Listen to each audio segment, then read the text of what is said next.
ఈ విద్యార్థులకి మెంటర్గా కూడా వ్యవహరించడం జరిగింది. అసలు మాకే ఈ ఒక పెద్ద ఆపర్చునిటీ. ఎందుకంటే నిత్యం మనం ఖగోళంలో ఎన్నో సంఘటనల గురించి మనం మాట్లాడుకుంటూ ఉంటాం.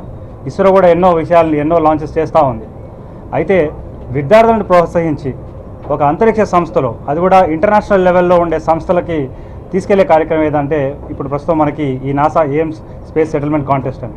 కానీ ఈ మధ్యకాలంలో ఏం జరుగుతుందంటే ఇది కేవలం కొన్ని స్కూల్స్లో ఉన్న విద్యార్థులు మాత్రమే చేయగలరు, వారు మాత్రమే చేయగలుగుతారు, వారు మాత్రమే వెళ్ళగలుగుతారనే ఒక అభిప్రాయం ఏర్పరిచారు. అట్లాంటిని పటాపంటలు చేస్తూ ఈరోజు ఈ విద్యార్థులు కాదు, ఈవెన్ నార్మల్ కేజీబీ స్టూడెంట్స్ అదే హంబుల్ బ్యాక్గ్రౌండ్లో ఉన్నా కూడా రావచ్చని చేస్తున్నారు. అయితే ముఖ్యంగా ఈ పర్టికులర్ స్టూడెంట్స్ మీరు చూసినట్లయితే వీరు ముందుగానే భారత ప్రభుత్వం ద్వారా ఇన్స్పైర్ అవార్డు పొందినవారండి. వీళ్ళందరూ కూడా బాల శాస్త్రవేత్తలుగా ఒక సెంట్రల్ గవర్నమెంట్ ప్రోగ్రాంలో శాస్త్రవేత్తలుగా బాల శాస్త్రవేత్తలు గుర్తింపు పొందిన వ్యక్తులు వీరంతా. సో వారిని తీసుకుని మేమేం చేస్తామంటే కేవలం సెంట్రల్ గవర్నమెంట్ ప్రోగ్రామే కాదు, అంతర్జాతీయంగా ఉన్న కాంపిటీషన్స్లో కూడా వీరు వారి ఒక సత్తా చాటుతారని చెప్పేసి చూపించే ప్రయత్నం ఇక్కడ చేయడం జరిగింది. అంటే కేవలం కాన్ఫరెన్స్ అటెండ్ కావడమే మా ఉద్దేశం కాదు.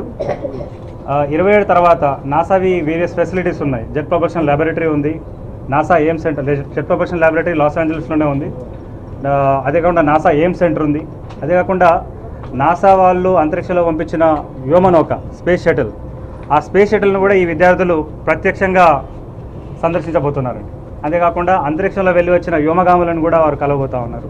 స్టాన్ఫర్డ్ యూనివర్సిటీ వెళ్ళబోతూ ఉన్నారు. సో మొత్తానికి 24వ తేదీ నాడు వెళ్ళి మేము మళ్ళీ 2 జూన్ నాడు మళ్ళీ తిరిగి వస్తాం. My name is K. Preeti. I am studying 8th class. I am from KGBV Bairedipalli and my project is sufficient place in space. Nowadays we are living on earth. మనం ఇప్పుడైతే భూమి మీద ఉన్నాం. ఇంకొన్ని రోజులకి మన భూమి అనేది డిస్ట్రాయిడ్ అయితే ఆస్ట్రాయిడ్స్ ద్వారా మనము స్పేస్కి ఎలాగైనా వెళ్ళాలి.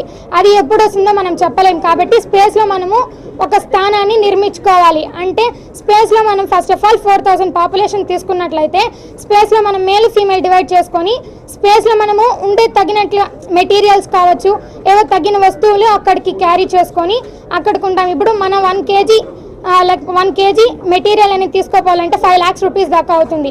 కాబట్టి మనం ఆ రేటుని బట్టి చూసుకొని మనం స్పేస్కి వెళ్ళాలి. అక్కడ అది మనం ఎక్కడ బిల్డ్ చేసుకోవాలంటే అర్త్కి మూన్కి మధ్యలో, ఎందుకంటే అక్కడ మనకి గ్రావిటీ అనేది తక్కువగా ఉంటుంది.